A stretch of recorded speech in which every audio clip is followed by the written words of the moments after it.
Welcome. I haven't done a video in quite some time. I was hoping to do some unboxings, but, well, there was a bit of an issue where they haven't bloody come yet. Because I bought the metal boxes and stuff, because I haven't bought them in ages. And the one from September that was like 4 or 5 months ago still hasn't come yet. Kind of annoying, but hey, what do you expect from something that comes from all the way from outside the world? And it's nearing to Christmas. Whatever, it'll come. Just probably 6 months down the line. Hey guys, I got that Metalhead box for Christmas Day. That's 6 months late, but hey, I'm doing a video for it because more about what you expect and what's in it because I don't really know, or I did know, and then I forgot about it because it took so long. So yeah. Now this video is basically about sort of albums or passages of metal bands that kind of aren't well looked at, and and kind of me talking about how well they kind of are. Lately, I've been watching the Thrills of Metal, if you know them, and kind of gotten back into the metal scene in terms of actually making videos on metal. It's been a while since I've made some videos on metal, technically, in terms of talking about metal albums and stuff like that, because yeah, it has been a while, almost 10 years, I think. Anyway, let's talk about it. First of all, this is a part of. Okay, this next. Breathe, boy, breathe. So the first band is Opeth, and this is going for their sort of progressive style. Now, my rules on bands are if they do a shift in their sound, but they go back to it, I don't go from, oh, this band from the 90s was really good, and then early 2000s or late 90s, early 2000s, they were all terrible because they went a different way and all that. I don't really, but then they went back to their old stuff, and I'll look back at their new stuff and be like, yeah, cool, they're back in the good vein, but then I'd look back at their old stuff and go, actually, this stuff isn't too bad because I know that the newer stuff is the older stuff sort of deal. So I kind of do stuff like that where I'm like, if a band does that, I'm okay. But also, if a band takes a sound of theirs and just forms to it more so, I'm okay with that too. So, for example, Opeth, after, did stuff like Heritage and stuff, they went to a more progressive metal. I actually like their progressive metal stuff. I think Pale Communion is one of the best progressive metal albums I've ever heard. Sorceress is a very good heavy sort of progressive heavy album, and it's really really good. I quite enjoy it. Like I think Sorceress, Pale Communion, even their newest one they did was awesome, and I think they deserve more respect for it. And I know people are like, yeah, but they don't ground stuff. Yeah, but there was entire albums before they did this with before this, when they were like didn't do grounds. What was it, Damnation? Because they delivered some Damnation. I think they were like a two-part, and it was pretty sure it was Damnation. I get Damnation Deliverance mixed up, but there was clean vocals throughout the entire thing, and that was superb. And then obviously throughout their journey as musicians, they did a lot of progressive metal stuff within their death metal stuff. Now, yes, I would like Opeth to go back to death metal, but if they don't, I feel like this half of their style is actually really good and fits perfectly with who they are as a creative force of bands. For me, I think this shit's pretty damn good, and I think if you're into just if you don't like death metal or the black metal variations of what Opeth did, go to this stuff. Go to the progressive metal because it is really good, and as music, it's just spot on, spot on. But hey, could be just me. But for me, Opeth, still wonderful. Next one is one of the most hated metal albums ever, and yes, it is their worst album. I will give you that. This is their worst album, Saint Anger. It is absolutely Metallica's worst album they've ever made. 100%. But after a while, it isn't that bad. I mean, some of the songwriting is pretty good, and some of the songs is really good. Like, I really like Invisible Kid. Honestly, I've woken up sometimes and been like, oh, I want to put some music on, and I've put this on. And it's not that bad. Yes, I really do hate Lars's his snare drum can go fuck off really badly. But I think as a just if you get used to it, there's something about it that kind of flows. Like it's not the worst thing ever made. It's not the best thing, but it's sort of that you've got to be in the mood, that metal mood, even as a Metallic fan, even as a heavy metal fan, as whatever you want to be a fan of, you do have to be in mood for this. There's been times when I put it on, I'm like, no, I can't. And there's times where I put it on, I'm like, I dig it. I do dig it. I can chill to this. I just got to be in a good mood or a weird vibey mood, but it's not that bad. I think it's just that it's their worst album, but it's not the worst thing ever made. I don't think Lulu is well. Okay, technically, if you count Lulu as my Metallica album, Lulu is the worst. But yeah, it's just stuff like that. The next one is creators sort of 1990s, or at least their last 1990 thrash album, to 2000s, I think it was. Not many fans are the biggest. Not many fans are the biggest fans of their 90s era, and I kind of like it. Some of their 90s stuff is interesting. Like, there's still that thrashiness, but there's also just some, like, room to maneuver where I was kind of like this. Like, some of these albums from the 1990s to 2000s I like more than the earlier stuff, but again, within reason, within time, space, just within the mood. But I still think as albums go, there is some good shit. Like, I really did enjoy Outkast. I really did enjoy, like, every single other 90s album that they kind of made. I think, was it Coma of Souls? Was it Coma of Souls? I can't remember everything off my head, but I really liked that because that was their last thrashy album, I think. Or was it the one that... Because I know in the 1990s they did a really good thrashy type album. That was their last one. And then 2000, 2001, they really did it. They did a really good comeback. They went on to Hordes of Chaos and then Phantom Antichrist and Gods of Violence and Über Alles, or however you pronounce it. So, yeah, but the 90s stuff, you, if you look at the 90s stuff for what was coming out at the time, it's actually pretty good. And the greatest thing is, this stuff they do here, it is a mix of the creator from the 80s mixing in what was new at the time and still having their own personality and their own persona.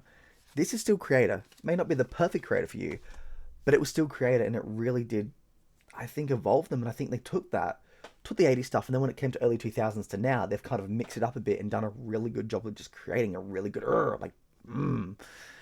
damn, creator really evolved. And I think the 90s stuff is what made him do it. But for me, yeah, that stuff is really good. Now we're going to go to Megadeth. Now, I was going to choose Risk, but I had to go with Superclad. I still remember buying this when it first came out. And look, this is... I'm not sure if this or Risk are their worst albums. They're kind of in the same vein, at least. But, like, some of these songs are not that bad. Kingmaker is a really good fucking Megadeth song. If you put Kingmaker on any other thrashier album than this one, people would be like, that fits in really well. Superclad, nah. Burn wasn't too bad. Built For was enjoyable. Dance in the Rain, interesting. Blackest Crow I actually really enjoyed. Beginning of Sorrow did sound a bit risky, but it wasn't too bad. Don't Turn You Back in Cold Sweat, like, it's such a mixed album, and I don't think it is as bad as it is portrayed to be. Definitely not their best album, but not their... I'm not going to say worse, because Risk is still a bit half and half for me, because like I said, there are songs on this, same with Risk, that I actually do enjoy and do come back to. Kingmaker is one of my favorites. It's the best song on this album, I will give you that. And it's honestly one of their... It has a really good Rust in Peace sort of... Killing is my business is good mentality to it. I really liked it. And it's starting off with the bass, which for some reason Dave doesn't like, but no, Dave, that bass line at the start is fucking excellent. I don't know. This sort of stuff, I mean... It depends what you come to, but I thought overall it wasn't that bad. Same with Risk. Risk in this one of the sort of albums you need to listen to where you got to be in the mood, but even then it's pick and choose. Like, I'll pick a few, I'll put this on, and I will pay attention for like 3 or 4 songs, and the rest I'm kind of like in the background as I do something. So that's the way I look at it. Next one is interesting because, okay, yes, when they first started off, Danzig stuff was really good, really better. But I really don't think the post-Danzig Misfits is as bad as people like to point out. This is a really... Like, Michael Graves is a really good on this. This feels like a really good Halloween type of... Fuck yeah, rock and roll sort of Misfits. Like, I don't think it's that bad. Yet there are many fans out there that are like, this isn't good. And I'm like, I kind of like it. I actually really do like this album. And I really do like... a lot of their stuff after Danzig. Yes, Danzig stuff is the better stuff, but this stuff is still pretty good. In the end of the day, when you're moshing out and you're rocking and rolling, or it's the type of feel of like it's getting to Halloween stuff, you're like, yeah, it's not that bad. I don't think Misfits kind of deserve to have that anger put towards them, but look, whatever. After a while, you just stop caring. But you know what? I definitely recommend this album if you haven't listened to it. It's pretty good. For me, at least. But and now the next ones. Now, everybody seems to hate on these 2 albums, and I don't know why. Again, I get it why, but I also in the same vein of like, because I really do like these albums, and that's the Burning Red and Supercharger. Okay, I get it. At the time, new metal was coming in. They kind of went their own distance after the really good thrash albums they started with, right? Burn my eyes. The more things change, the more they stay the same. I actually enjoy, but I felt like it was too similar to Burn My Eyes, actually, funny enough, because I went through this whole Machine Head thing because the newest album came out this year. It's one of my favourite albums they've ever done, definitely top two. Yes, top two. And when I went through this whole discography, I'm like, listening to Burn My Eyes and The More Things Change back to back, More Things Change just feels like a sort of slight variation, for me at least. It's still good, but sometimes it was building up and I just had Burn My Eyes in my head and I was like, oh yeah, they're going to do this and they're going to be like, yeah, and then it didn't do it and I'm like, oh, okay. Still good thrash, don't get me wrong, still good thrash, but I would argue that the Burning Red and Supercharger are better than the second album. A lot of people disagree. They think the first two are the best ones, or at least on par, but I kind of think I like these two better than the second one. First one is still one of the best ones. That's definitely my third favorite, Machine Head.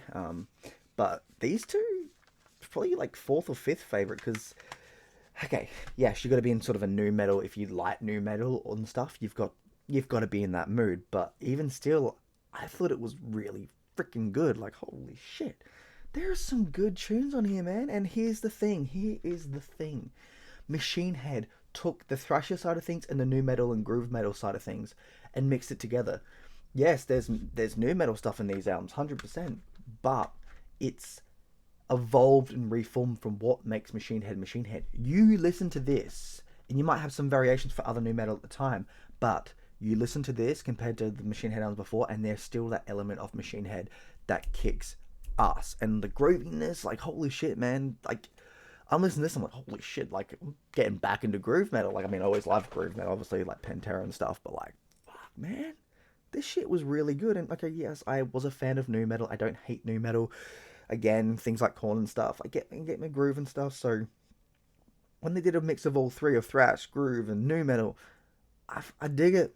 I absolutely dig it. I get it, people don't like it, but I absolutely dig these guys. I dig these albums. You may not, but I think you should give them a go again if you look at it at the times of the band doing something different. But here's the thing. If you like the more thrash side Machine Head, there is a shit ton more thrash albums than these albums in their discography. So it's completely fine if you like these, because if you want the more thrashy stuff, you've got that. There's like, what, 1, 2, 3, 4, 5, 6, 7 albums that are thrash. And 3 of them aren't much thrash, because Catharsis, which is definitely their worst album they've done, well, yeah. So that's just my take on things. Again, it depends. If knowing that they went back from this phase to more thrashier stuff, I get it. At the time, you might have been like, I fucking hate these albums, man. What have they done? They haven't gone back. And they went back and like, oh shit, actually, to be fair, good on you, you know? And when I see a band do that, and this is why I like the older band stuff, because you can kind of see their involvement in their newer stuff, taking on the older stuff and taking on all the stuff that they try to be different in. But yeah, overall, no, I really do dig these albums, and they're some of the top Machine Head albums for me, man, 100%. But yeah, that's just my talk on things. Look, I know it's different. Every metalhead is different, 100%. Some people are going to be like, you're a fucking idiot. And some people are going to be like, no, I agree. Or, you know what? Mine's a bit different, but I don't hate it at all. So yeah, that is Aussie Viking out. Check out all the albums. Check out the bands if you haven't. And rock and roll. See you on Valhalla.